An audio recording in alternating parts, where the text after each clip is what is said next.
Hello, everybody.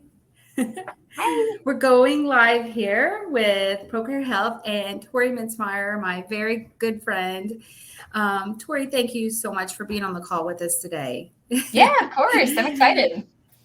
You guys, we got something really special planned for you. Tori has so much knowledge. I mean, we're going to just tap into that a little bit. And really, we're going to be talking about emotional eating. I mean, on its own, it can be harmless, but whenever you're kind of getting into, I'm going to say, an imbalanced relationship with like letting your emotions get the most of you, I guess, and it gets in the way of your health goals, your nutritional goals. Sometimes it can interfere, with our overall wellness. And I just want to say, we're going to be kind of touching on that and basically how to navigate that in a best way. And Tori, so proud of her. Her and I met back at a hospital system that we both work for. We both worked for weight loss clinic. I was on the surgical side with bariatric surgery, and Tori was on the non-surgical side, and she did take some of our bariatric surgery patients there as well. But it was open to just generally the public. And we both, about the same time, left our jobs and started new careers. Mine with ProCare and hers with her own business. So kudos to her. She also just she's like I said, a ton of knowledge. She just went back, got her master's degree in nutrition. And Tori, I'm just going to kind of turn it over to you and let you talk a little bit about yourself. For those probably some of you may have met her before. She was on one of our very first calls, probably 2 years ago. With the butternut squash. Yes, I still, to this day, every time I make a butternut squash, I think of you. I would have never made it without you. It's on replay, guys. I'll put the replay here so some people can watch it. Yeah. But go ahead and introduce yourself. Okay, so like she said, my name's Tori. I am a dietitian, and I have been for a little over 5 years now, which it feels crazy. And in that time, like she said, I've worked in weight loss. I've worked in the intuitive eating space, if you're familiar with that, which is like a non-diet type of mentality. I'm really passionate about like mindful eating, which you'll hopefully get to hear about some today. Mindful eating, and also that kind of led into another career path that I've been on, which is I'm now a yoga instructor. So I like to kind of combine those elements, both the yoga and the nutrition, into just like this whole mashup of like, how can we live and treat our bodies with better intention? So that's kind of the biggest like hallmark difference between an imbalanced relationship with emotional eating and a balanced relationship with emotional eating, is that there's a sense of intention whenever it is a healthy relationship with it, versus feeling like you're just kind of like off the rails, out of control, whenever it's imbalanced. So that's kind of my big thing. Like she said, I also just got my master's degree in nutrition and exercise science. So yeah, I'm super happy to talk to you guys today. And emotional eating is probably like my baby topic. Like it's my favorite thing to talk about. I think that a lot of people struggle with it. So hopefully it'll be helpful. Yeah. And Tori, while we're kind of like getting ready and preparing, I'm going to actually go onto our event on Facebook and see if I can update it, because for some reason it's not going live. So tell us like what you explain to everyone, maybe what we're going to be talking directly about. If you have any kind of outline or kind of like what the talking points is going to be and what they're going to learn and get out of this. Yeah, so my main goal for you guys is to be able to understand, again, those differences between a healthy relationship with emotional eating and an imbalanced one. Because again, it's kind of like a spectrum, right? So it's really important to find or to understand where you are on that and make sure that you're able to, properly address if you are in an imbalanced relationship with it and it's not something that is beneficial for you and it's getting in the way of accomplishing certain health goals, then it's really important to be able to identify that and know where to go next. So we'll be talking about that. And then I'll also let you guys know about a course, like a little mini course that I have for you all available about binge eating, because that's kind of on the unhealthy end of the spectrum as well, but it's kind of a little bit more in depth about that if you feel like that's kind of more your struggle. So we'll talk about the differences there and figuring out how to basically work from where you're at, if that makes sense. And like I said, we'll also talk about setting the stage for more success with your health goals, considering like emotional eating and things like that, using mindfulness. So wonderful. Well, what I'm going to do too, Tori, is I'm still not able to go live on our Facebook platform, but I'm just going to I'm going to put our link so that if anybody is planning on watching, they can just go directly to that. Let me just make one small note, please. And I was going to say too, if anyone has any questions as we go, like I can see, at least here, I can see comments and stuff. So if anyone has questions as we go, you can just put that in the chat.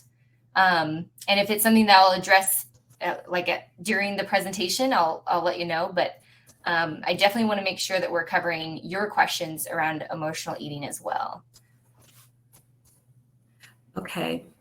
And I want to also just say too, there is a little button at the bottom of the screen that says ask a question, and they can ask, anybody is welcome to ask it into the ask a question feature, and we'll timestamp it. So if you're not able to stay on the call for the complete time, it'll be timestamped for the replay. That's a fun little thing.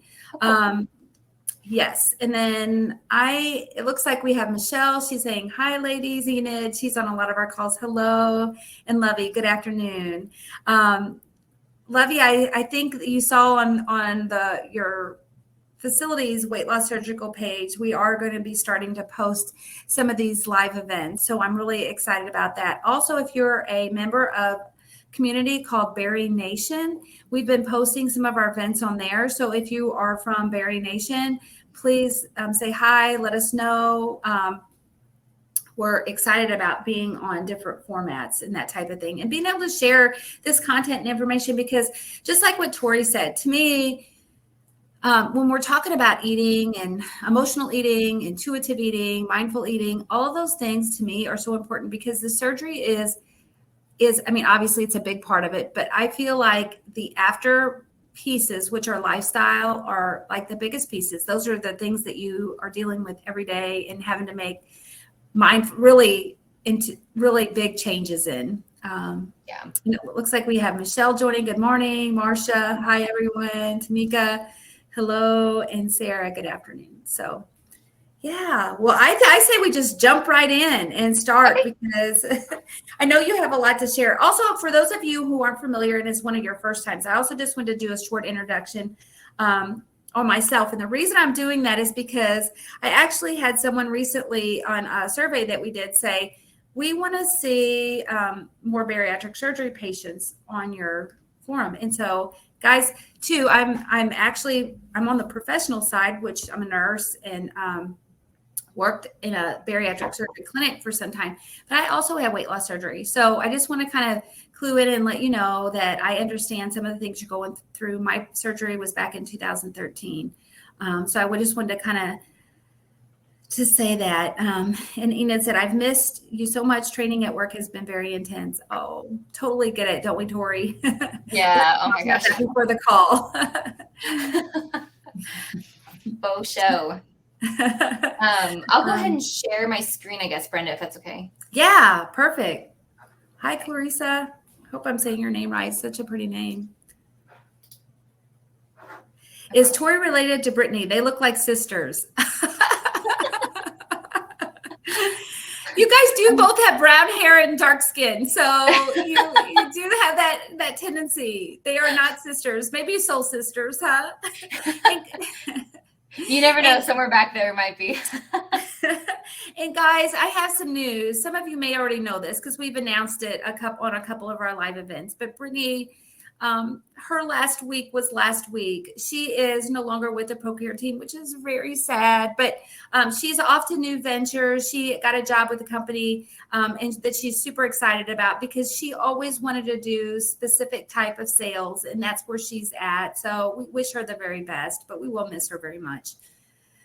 Tori, are you having problems with your screen, or do you need me to be No, I was quiet so going you to can get? hit the button right now. So let me know. Okay, can you see it? I can, yes. I was Okay, just yeah. chatting away. Sorry about that. No, you are good. You're good. Yeah. So no, and actually, let me know if you can still see it when I actually present it. So can you see it now? Yes. Excellent. And I can't see you guys anymore. So if you have any questions that come up, Brenda, will you let me Yes, know? I'll tell you. Yes. Okay, cool. So just interrupt me anytime. But if we're ready to get started, I can do so. We are ready. All right. So, like I said, we're going to be talking about balancing emotional eating, and it's for a purpose, not called getting rid of emotional eating, because as we'll talk about, emotional eating is not necessarily always a bad thing. But this is going to be using what's called like intuitive eating principles. So, intuitive eating is a book. It's very interesting if you're ever interested in reading something like that. But let's go ahead and begin. So, the things I want to talk about today is again, the ability to recognize balanced versus imbalanced emotional eating so that you can know where you're at on that spectrum. We're going to talk about the difference between coping versus meeting your needs. Now, I want to clarify, I am not a therapist. So please don't take, what I have to say here as like therapy or, like treatment in that sort of category or something. Because that's definitely not where I come from. This is just how I've noticed it interact with emotional eating and things. And then we'll also talk about satisfaction versus fullness. There's a difference between those things. They're both very important for balancing our relationship with emotional eating. So we'll talk about both of those. So food can play a lot of different roles in our life. As you've probably noticed, it's not just physical nourishment. I often hear people say that you either eat to live or you live to eat. And I like to argue that there is definitely a middle ground, because you don't have to completely find no joy in food in order to still be able to eat healthy, right? So you can find a middle ground there. So physical nourishment, of course, is one of the many important roles, or one of the most important roles that it plays. But we can't, neglect the fact that food is also a cultural or traditional way of celebrating in our life, right? So of experiencing maybe your culture. It also provides pleasure. It's always fun when food tastes good to us and it's enjoyable. It can provide connection with other people. So, think going on a first date or something, or sharing an anniversary dinner, or getting coffee with a friend, having that kind of piece as part of it really it's different without the food there, right? And then one of the other roles that it can play sometimes is emotional coping or comfort. And again, that's not always a bad thing, but we'll talk about that.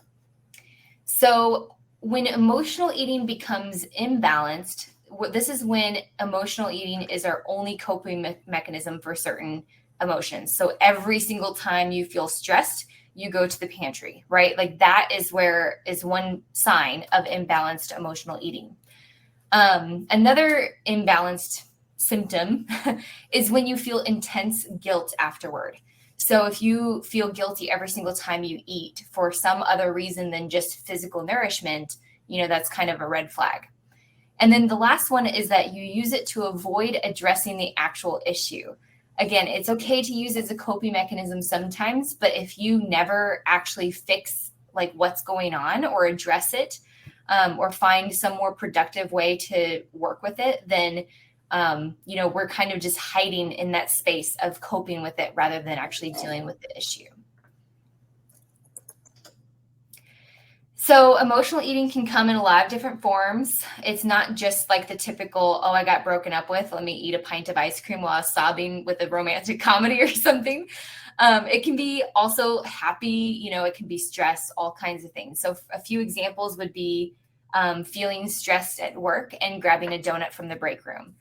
Or when you need some comfort, preparing a childhood favorite, like mine would be Kraft mac and cheese, right? Enjoying dessert with a date even when you aren't hungry. So maybe you already went out to dinner, but you're having dessert afterward. getting popcorn at the movies with your kid, or eating candy and chips on a road trip, these sorts of things. So again, all of these things just mentioned here are perfectly healthy behaviors on their own.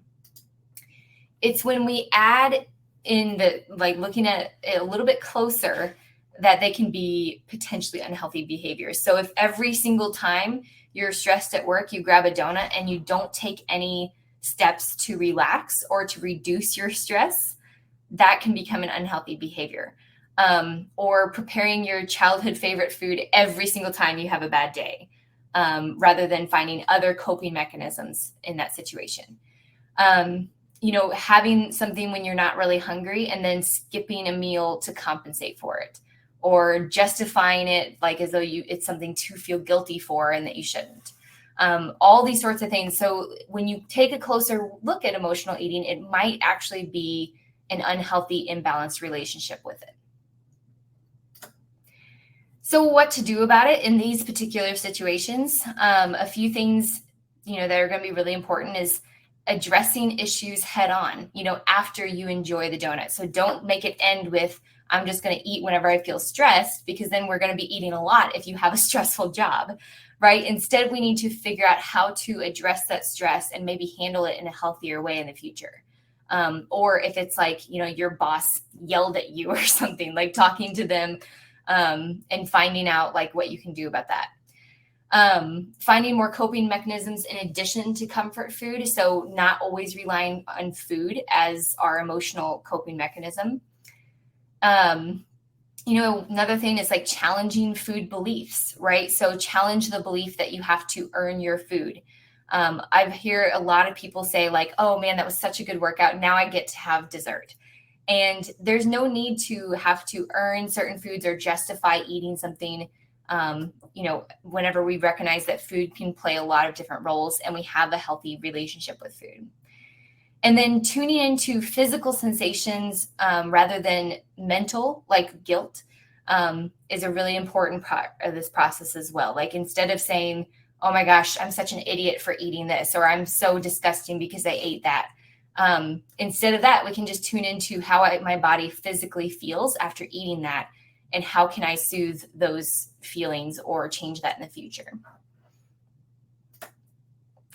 So coping with your emotions with kindness, this is one of the principles of intuitive eating. And so one of the first things that you can do if you struggle with emotional eating is find more coping tools. This is probably the most common thing I see when people struggle truly with just emotional eating, is that they don't have other options, right? Like that's the only way they've ever learned how to cope with loneliness or stress or how to celebrate, right? So just a few, and you can obviously read some of these on your own, but especially like talking to a friend or ranting to a friend, let's be honest, listening to music, doing some yoga, watching a movie, all these different things. Again, none of these are fixing the problem. These are all coping mechanisms, but they at least give us options if you feel like this is something that you struggle with on a regular basis.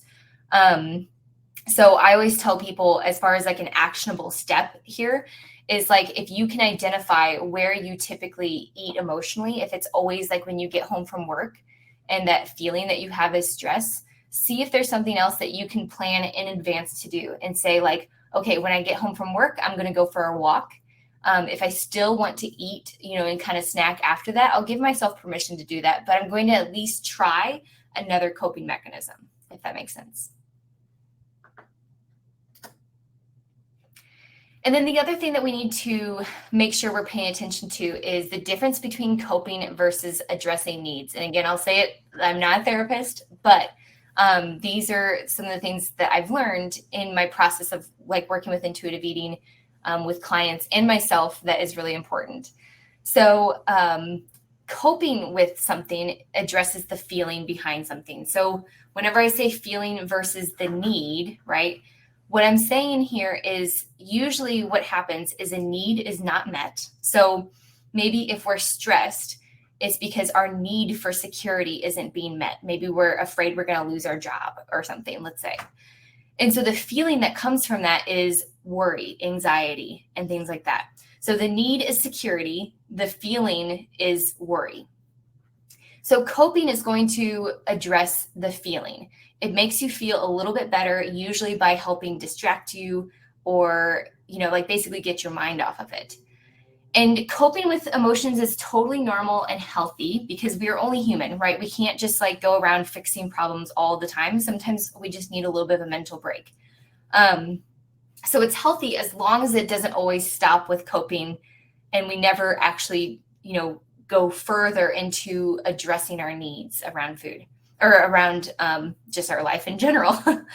So addressing needs makes you identify the need that exists behind the feeling, and it helps you face the issue head on.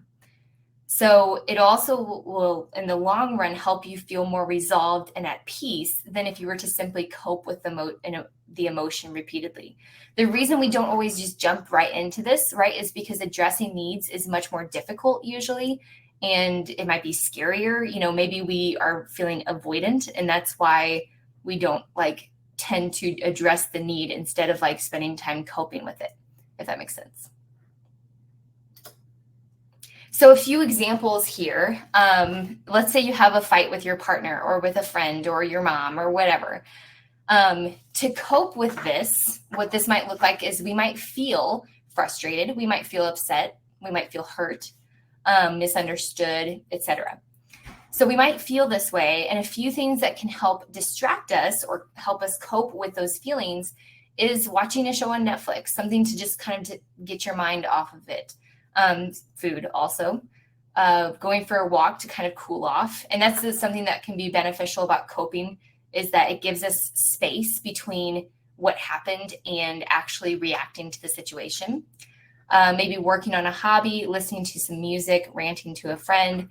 As you can see, we have a long list of things that we can use as coping mechanisms, and food can be one, but we're better off if we have multiple in our toolkit, if you want to call it that. Versus addressing needs, the need here, if you have a fight with your partner, is resolution. You want to make peace with that person.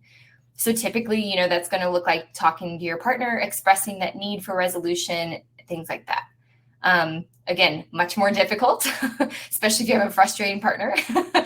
Much more difficult, but and especially if you're always right? It's really hard. But expressing that need for resolution is going to help more in the long run than just simply coping with those feelings all the time. Tori, I just wanted to add to that too. When you actually resolve something, it's not like having the same thing pop up over and over again. I think sometimes we have the same experiences, just in a different form, pop up because they're still part of kind of our worries, a part of our lifestyle. I don't know. I just think that once you resolve them, you're not only maybe resolving them in one area of your life, maybe you're eating in your health area, but you may be resolving them in other areas, maybe relationships or, finances. I don't know, a lot of different areas. Yeah. And that's where it becomes super important to get familiar with what that trigger is for you. Like if it's something that comes up literally every single day, like the stressful job example. If you have a job that causes you a lot of stress and you can't realistically change that job anytime soon for whatever reason, then you really do have to build up your coping toolkit. You can obviously address needs, like if there is anything at work you can do to experience less stress, like if it's asking for a raise or if it's, seeing if you can delegate something to someone else, like working with your boss on your responsibilities, things like that. But if there's literally nothing that can be done about that, then it's like, okay, how can we really build up our toolkit of how we cope with this to maybe have healthier coping mechanisms? But yeah, ultimately you have to be really in tune with what is triggering, that those needs and emotions to come up so often. So, yeah. Yeah, absolutely. And two, I just want to welcome anybody. Tori, there's no questions or anything, but if anybody does have anything, please feel free to post. Keep going. Definitely. Another example that might be a little bit more relevant as far as in the eating and nutrition and emotional eating realm is like having a negative body image day. right? So a lot of times the feelings that come with those days where you just look in the mirror and you're like, is feeling disgusted with yourself, maybe sad, maybe depressed, maybe even angry, depending on what that looks like. And a few things you can do to cope with that specific day, is maybe journaling, finding ways to express gratitude about the things that your body's able to do. I know I keep saying dance in your house, and I really don't mean that as like one of those typical coping mechanisms that's like, take a bubble bath, right? I don't mean it as that. I just mean like moving the body, right? So even yoga or anything like that, something to just kind of release some of that physical, like, that you feel, yoga is a really good one. Talking to a trusted friend about it, maybe like an accountability partner. Getting dressed up. I think sometimes when we have negative body image days, we feel like we just want to be like in gray sweatpants and a gray hoodie and just like on the couch all day long. But sometimes like getting dressed up and really like presenting yourself differently and feeling, just kind of fake it till you make it almost, not really, but like getting dressed up can actually really, really help. And then the need behind this is self-acceptance, right? So if you have negative body image days every single day, then that's not just like the typical, because body image is fluid, right? And so that's not just like the typical negative body image day. That means that there's this deeper need that's being unmet, and that is self-acceptance. And so that's really where like seeing a therapist is incredibly important, and working on changing that self-talk. And really it's about changing core beliefs, which again is beyond the scope of a dietitian, but that's kind of what's going on there if it's something that happens every day. So to balance emotional eating, number one is to find more coping mechanisms, right? You're not a robot. You cannot just perfectly address your needs as they come up, because there's going to be times where you do need a break from feeling the emotions that you feel in response to your needs. Second thing is to challenge your beliefs around food being good or bad. The more that we hold on to these beliefs that certain foods are bad for us, the more we end up drifting toward those when we don't feel good, right? Like if that's mentally or physically or anything. And like I said, eventually you'll need to address the actual issue going on behind that. So, and then not the last thing, but the other very important thing I want to touch on is this concept of mindfulness. So like I said, I am a yoga instructor as well, but even without like the yoga piece, like a lot of times we think that mindfulness has to be like a meditation or again, doing yoga or something more complicated like that. But mindfulness in and of itself is simply the practice of being aware of the present moment on purpose without having judgments about it, or noticing the judgments that might come up, but letting them go. So a really good example of this is, let's say you go to a birthday party and there's chocolate cake and you decide to have a slice. The whole time that you're eating this slice of cake, maybe you're thinking to yourself like, I really shouldn't be eating this cake. There's so much sugar in cake. There's not enough protein in cake. Cake is bad for me. And if you're making all these judgments about yourself, you're making judgments about the cake. First of all, you really can't enjoy the cake very much and you're eating it anyway. And second, it kind of can lead you to shutting off that intention behind trying to enjoy food, which can then leave you to feel more unsatisfied. So this is really where satisfaction comes in as well, is bringing mindfulness into our meals. Satisfaction is really about the mental feelings after a meal. Do you feel like you're happy to stop eating, or do you want to keep eating? If you constantly feel like you want to keep eating after you finished a meal, even though you're physically full, that's a sign that, obviously like you're not feeling satisfied with your meals, whether that's because you don't like the taste of them or, like you're, again, beating yourself up for eating whatever it is or something like that. So mindfulness can really help with that satisfaction piece. So ways to cultivate more mindfulness is to, first of all, remove distractions while you're eating. It's not realistic to say that you could eat all your meals without distraction. You don't live in a monastery, I assume. But if you can remove distractions during your trigger meals, the meals that maybe are a little bit more difficult, the time I hear about most is when you're eating, like after dinner, basically snacking, watching TV. That's the time a lot of people really struggle with having distractions while they're eating. And so therefore, that's the time a lot of people will overeat, or quote unquote, eat emotionally, right? And then tuning into the textures and flavors of your food. So you kind of have to remove distractions to do that. But that could also just look like taking breaks during your meal, analyzing, am I actually enjoying this? What are the textures that I feel, whenever I eat this? And what flavors do I like from this? A few things you can do is try to identify, like if it's a dish at a restaurant, try to identify the different spices you taste and see if you can, or herbs, things like that. Stuff to just really tune into the meal so that you're not focused on something else. Humans are not good at multitasking. We think we are because a lot of people kind of fake it.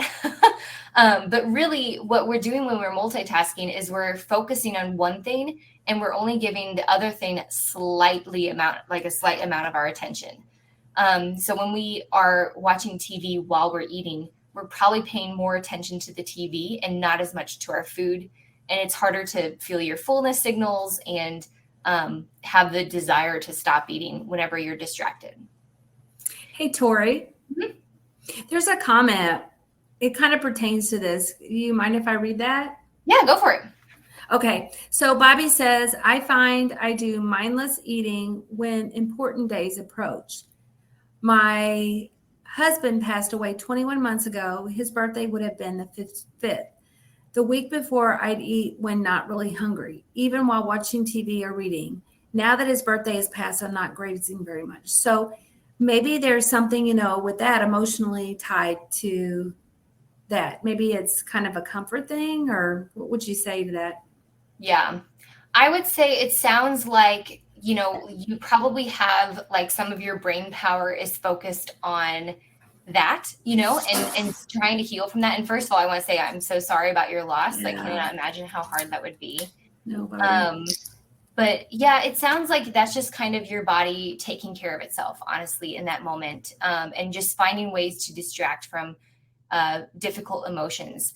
And if it's something where you felt like those emotions weren't resolved like, not that you wouldn't ever feel those emotions again, but if it's something that you didn't feel like you've coped with on a grander level or addressed the needs behind those emotions, then that would be worth like talking to a therapist about and things.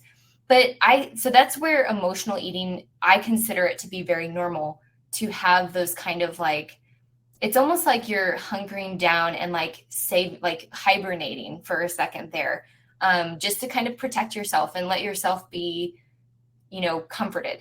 So I don't think that's necessarily a bad thing. If it's something that was causing distress to you, like if it was really stressing you out, that you feel more like munchy and mindless, then I think that building up those other coping mechanisms at times where you don't experience as much stress so that you have them for like prepared for that time.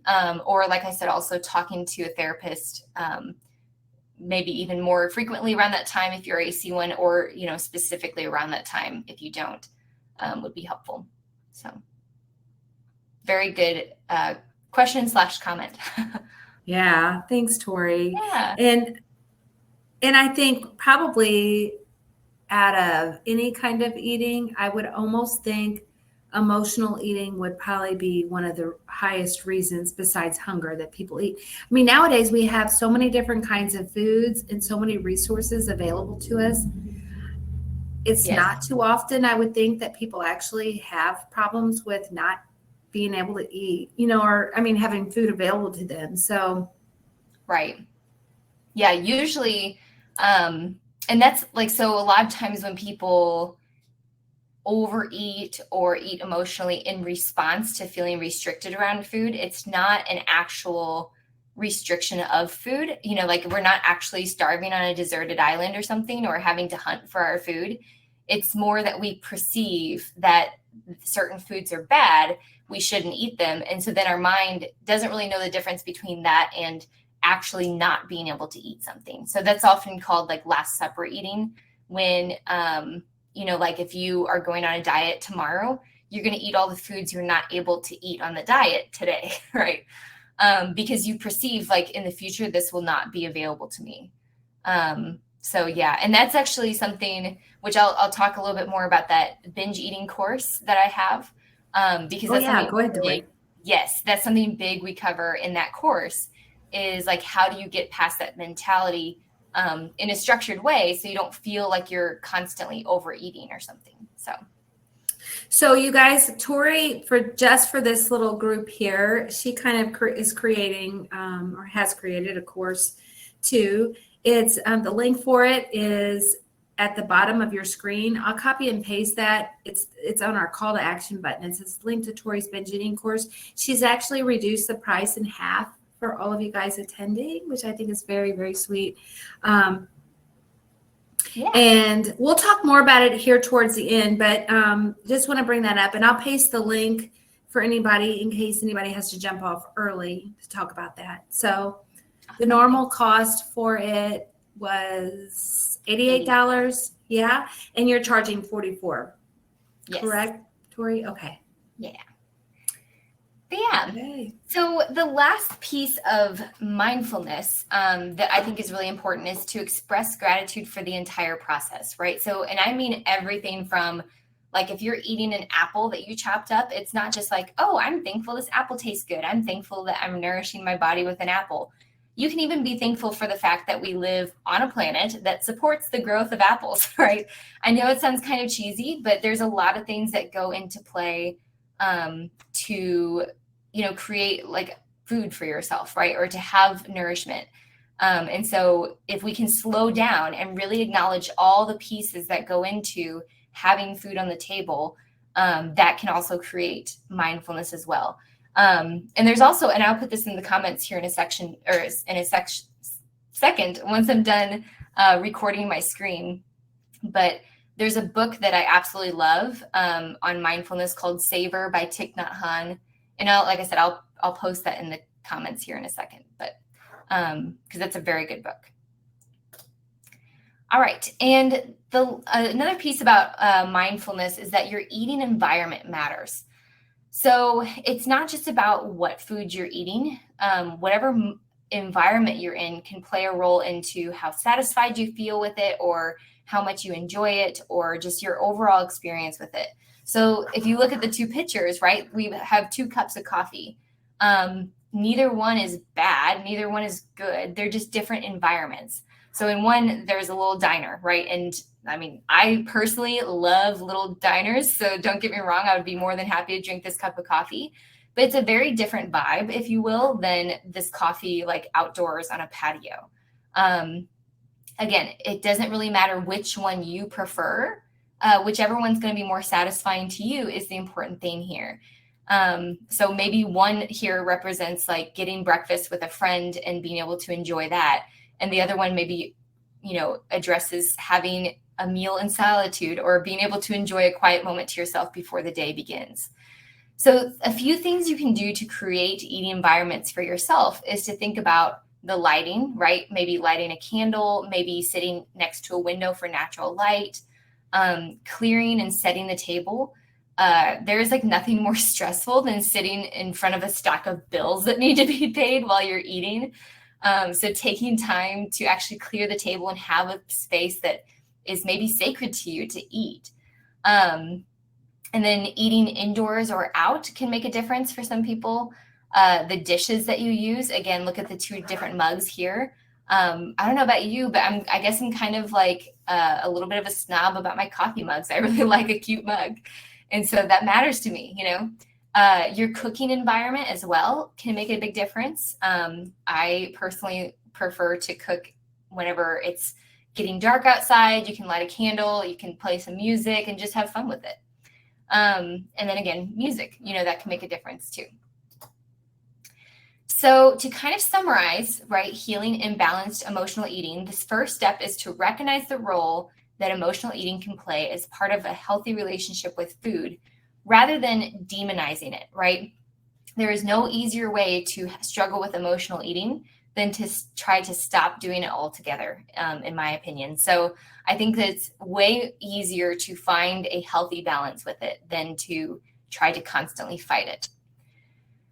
Step 2 is to prioritize satisfaction in your meals and environment. Step 3 is to make sure your needs are being met. Physical needs like getting enough food, right? Because if you're restricted from food, then of course you're constantly going to be trying to get more. Your emotional, spiritual, and mental needs also can be, try to have those met as much as possible so that you can have a more neutral relationship with food rather than using it as a crutch. And then step 4 is to practice mindful eating, especially on triggering days or with triggering meals. Like I said, if dinner or that after dinner snack is the hardest time for you, use mindful eating principles to help you there. Okay, so first of all, was there any other questions? I was unmuting myself. I had myself muted so you can't hear any background noise. Tori, I don't see any more questions right now. I did go ahead and post to the book. I found it on Amazon because I think I've actually bought it. You recommended it for me before. I love it. I took that because I did a mindful eating course, and I think it helped me with getting content. Like I was sharing some of the content. I remember it being a really good book. But I don't see any other comments right now. Okay, perfect. I just want to make sure before I moved on to talk about this. So I've mentioned it a little bit throughout the presentation today that I have this mini course for you guys available called Beat Binge Eating. So a big thing I hear from a lot of people is like, oh my gosh, I struggle with emotional eating. And whenever I talk to them more about it, it sounds like they're not struggling with emotional eating, they're struggling with binge eating. And basically to summarize, what binge eating is your imbalanced relationship with emotional eating. So feeling like you can't stop if you start emotionally eating, like feeling like you can't stop, feeling super guilty afterward or ashamed and having it happen all over again. It feels like an endless cycle, right? So basically when emotional eating drifts into the territory of feeling like it's uncontrollable, that's whenever I would consider it binge eating. This is one of the most common disordered eating behaviors. It doesn't necessarily mean you have an eating disorder, but it is not considered normal eating. And unfortunately, it doesn't magically stop on its own. I actually personally used to struggle with binge eating. And I always thought to myself, like, this has got to just be a phase, right? Like this has to just be a phase I'm going through. And it wasn't until I actively worked on stopping binge eating that it stopped, because it was not just a phase. So this mini course is going to take you through tangible steps to end binge eating and make peace with food. Basically laying a backdrop for you to be able to accomplish other things with your health, because as long as you struggle with binge eating or emotional eating, it can be very difficult to accomplish the other things that you want to accomplish with food. So like we said, it is going to be $88 full price. But because, we're doing this live event and in honor of that, I wanted to offer it to you guys for just $44. It's something that will be pre-recorded videos. So it's a self-paced course, and you'll have lifetime access to it and everything for just $44. There's going to be 3 total modules. Each one will come with homework to help you actually integrate those steps into your life, and help you use that process. And again, if you feel like you need to watch it over and over and over again until, you really feel like you have more of a grasp on it, you'll have access to be able to do that. So here is some contact information for me. I should have mentioned this is Instagram, dietitian, runner, yogi, etc. That's my Instagram. And then my email, tori@livingnutritionllc.com. So if you have additional questions about emotional eating or the course or anything like that, you can always reach out. Tori, thank you so much. Oh my gosh, this was so much great information. I'm copying your email, but for some reason it got blurry. Okay, Tori@livingnutritionllc.com. so that they have it. And then her Instagram page is this dietitian runner yogi dot etc. Let me look here real quick. Yes. So I'll copy that too as well so that you guys have that. You can kind of look her up if you are wanting to follow her.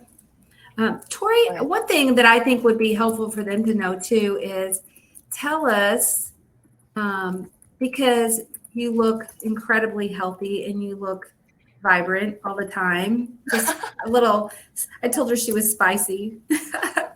um, we always had so many long talks. We always had so much fun when we were together all the time. So tell me how you got interested in all of this and what your passion is and why. Yeah. So I actually initially got interested in nutrition way back when because I essentially went to college and I was going to do vet school and everything. I was going to be a vet. And then I just started making some changes on my own because I was like, okay, college is probably a time where you start setting some habits and they stick with you and stuff like that. So I started just making small steps in college to eat healthier. But unfortunately, what ended up happening is I started getting into some disordered eating type territory. I got really obsessed with how much I was eating. I got really obsessed with my weight, and I never felt small enough, no matter how small I got. And just kind of like the typical like falling into this disordered eating pattern. And the way it kind of manifested for me is that I was really struggling with kind of a binge restrict cycle. So I would either be really good, right, throughout the week, and I'd be restricting my intake, or I was like off the rails binging. It didn't ever feel like there was a moment where I was just like at peace with food. So I struggled with that for a long time, and even started working like as a dietitian at that point as well. And then I came across intuitive eating, which is what really helped me normalize my eating. And basically my goal ever since has been to be at a point, and I definitely, feel this way, where eating healthy feels natural, right? And it doesn't mean that it doesn't require effort, because of course, cooking meals at home is more difficult than stopping and grabbing fast food or something. But basically my goal was to where that felt fulfilling to me and it felt natural. It didn't feel like forced. So I like to have fun. And so having fun with food is a really important part for me as well. So my passion really is helping people basically feel chilled out about food a little bit rather than feeling like on edge all the time. Because that's how I felt. And that was a terrible feeling. So. Well, and I feel like you bring so many different points in regarding all of that. You guys, I don't know if we really even talked about it much, but Tori, actually, part of one of her businesses is that she has a meal prep business, and it's more for people locally. So I know she wasn't going to talk a lot about it on this call, but she actually prepares meals for people locally. We live in Missouri, and she lives in the Jackson, Cape Girardeau area, and she's actually doing it now for the area I live in, Perryville. So that business is growing. She also, you do a lot with athletes too, and she's always very active. I think, talk a little bit about that, about your history with activity and running, and now the yoga. I didn't even know that you were a yoga instructor. I love it. Yeah, that's definitely new. So, and yoga has always been something I liked. Running has always been my main thing. And that basically started when I was like 12 because I was bad at all sports. So I was like, I really want to do something because I wanted to be sporty and I wanted to be athletic. So I started running. And running's always been one of those things that like has always been there, right? Like, I mean, I've taken breaks from it and stuff in the past, but it's something I really enjoy. I think the best way to make friends is to run with someone. Like you can just make so many connections that way. And some of my best friends have come through running. So I still love running. I don't do it as much as I used to, I think just because of growing up and getting busy and stuff. But it's something that I run with my mom once a week. I went on a run with her this morning. And yeah, for me, it's always just been a great way to make connections and stuff. And then my husband actually owns a gym that used to be a CrossFit gym. We unaffiliated. So I enjoy, that's also a great community type piece because there's group classes and stuff there. And then, yoga has always been something that I've done. But recently I was going to a yoga studio and they were looking for people to do their teacher program. And I was like, sure. so I decided to do that because, like I said, I think the thing I'm most passionate about is not necessarily what to eat, but more how to eat and how to eat mindfully and how to eat intuitively. And that just goes like perfectly with yoga, because yoga is all about yoking the mind and body is what it means. So bringing the mind and the body together, basically to help create more union between the two and connection. And it really helps because, I mean, like there's been times where something feels off in my body. I can't exactly name what it is, but eventually I find out. And like, for example, I found out a couple years ago that I had a thyroid issue. And I don't think I would have known had I not been connected with my body and aware of my body. But I was able to get the help that was needed for that thyroid issue and stuff like that. So yeah, I think it's super important to have those different pieces there. Yeah. Oh, well, it looks like too, Michelle says this has been so interesting and informative. Thank you so much. Really appreciate the input, because we always love to know if this is something that's benefiting you guys and stuff. And Tori, as far as, so just to kind of sum up, I'll let you do a little summary for your part. And then also, I just want to remind everybody, if you do have any ways that you'd like to get in touch with Tori, her email, which is listed up there in the chat box, is a great way, or her Instagram page, which I posted the link to, or her name up there in the box too as well. So give us a couple little top pointers before we sign off here. Yeah. So the main thing I think to take away is that emotional eating is not bad. So don't feel like you have to totally rid yourself of emotional eating and feel like a monk or something around food. Like, you can enjoy food. You can enjoy all kinds of food and still be a healthy individual. The other thing I think is really important is that if you feel like this is something you struggle with, don't write it out and hope that it goes away on its own, because it does not. So obviously another plug, I guess, if you want to call it that, for the binge eating course. I think that's like going to be super helpful for you guys if you feel like you need to immerse yourself a little bit more fully in this topic, and really like make those transformations for yourself. It's going to have tangible steps to do that. So if you don't wait for it to go away. But also, I do want to say, have patience. Anytime you're working with your body, it just takes a while. And especially if we're talking about something where the mind and body come together, like emotional eating, it just takes time, right? For your body to get to a point where it feels safe, if you will, right? And for you mentally to be able to feel that as well. So give yourself patience, give yourself compassion more than anything, because nothing good ever comes of beating yourself up. No, it absolutely doesn't. And I just want to say, Tori, I think what you're doing is so important for myself. And this is a plug for Tori too. For myself, many of you guys may not even know this about me, but I worked in a hospital setting before I did bariatrics. I worked in emergency services, like in emergency rooms. I worked in a couple different ones in busy trauma unit for about 20 years. And I felt like it was incredible but it was so stressful, like incredibly stressful. And I'm a very sensitive person. So, or I was in the past, I kind of became aware of what I was doing. Like, I empathize with everything. So like I was taking all these stressors onto myself.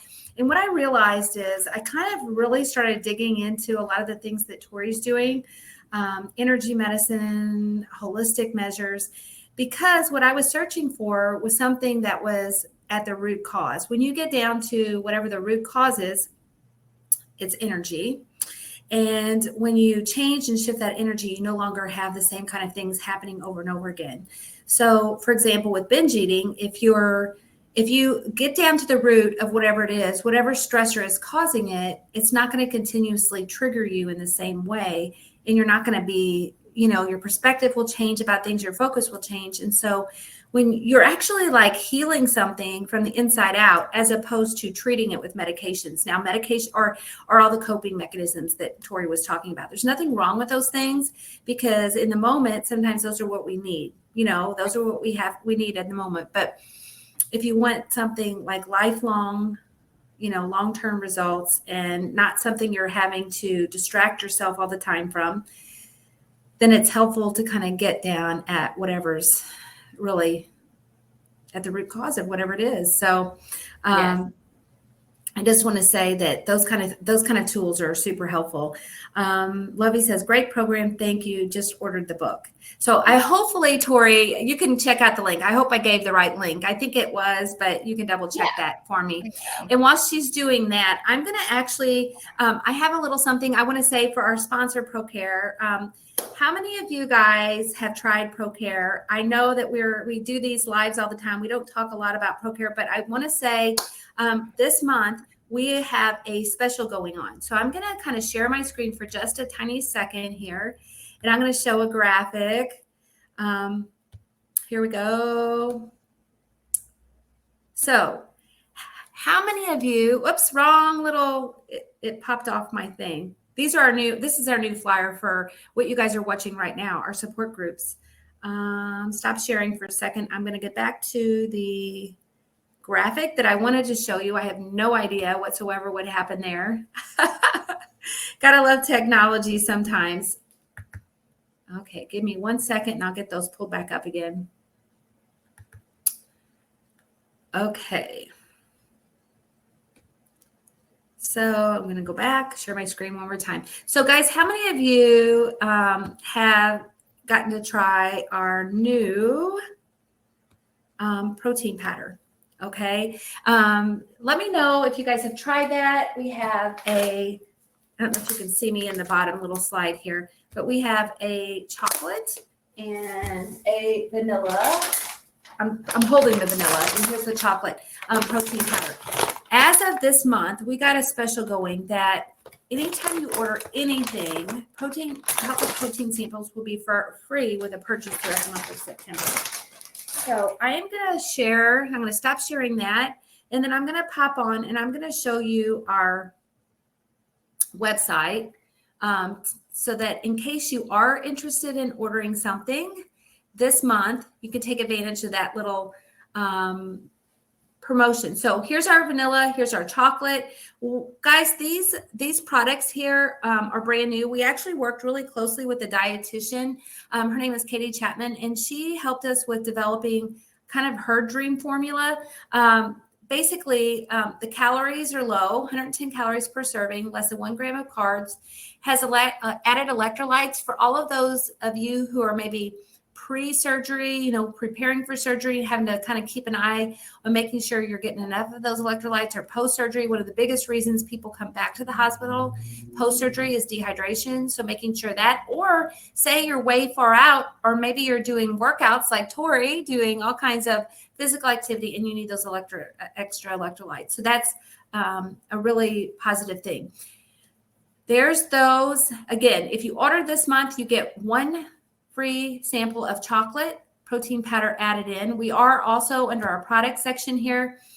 We are proteins. We are now, we do now have those on our formulary here to be able to share. So if you press choose section, there's single servings here as well. So single serving is $2.14. For a 2-pound bag, it's $36.08. If you're on our subscription. I also just want to mention, if you've never tried ProCare, guys, up here at the very top, like when you get to the ProCare website, there's a little a little free sample button. And if you fill out this form, we can send you some free samples. If there's something specific that you're wanting to try in your message, a lot of these products we will offer samples of, so you can surely fill that out, and that's completely free. There's no charge for that whatsoever. Also, if you guys are interested in kind of following us as far as our Crowdcast channel, a lot of you are already following us, but if you haven't, When you get onto the link here to Crowdcast, I'm going to just open it up in another tab and just show you. There should be where it says edit here or over here, there should be a follow button. If you follow us, you actually get notifications 10 minutes prior to something starting, like an event starting. So you get reminders. So that is basically everything that I had. Hopefully it didn't freeze. And it looks like there's some comments. I think, Michelle, I read hers. This has been so interesting and informative. Thank you so much. Levy says, great program. Thank you. Just ordered the book. Bobby says, get my vitamins and calcium from ProCare. Yes. Levy says, get my multivitamins and calcium chocolate bars and chocolate and vanilla protein powders. They are great. Oh, Levy, I'm glad you like them. I think I got to actually meet Levy in person. I believe it was WLSFA. Help correct me if I'm wrong, Levy. Got to see her in person, and we made some protein balls, which our recipe is actually on that support group handout page. Sarah said, I haven't tried it yet. I'm going to show you guys one of the recipes that I shared whenever I was with Levy here on our support group page on this under About Us right here. Down here under recipes, guys, there is the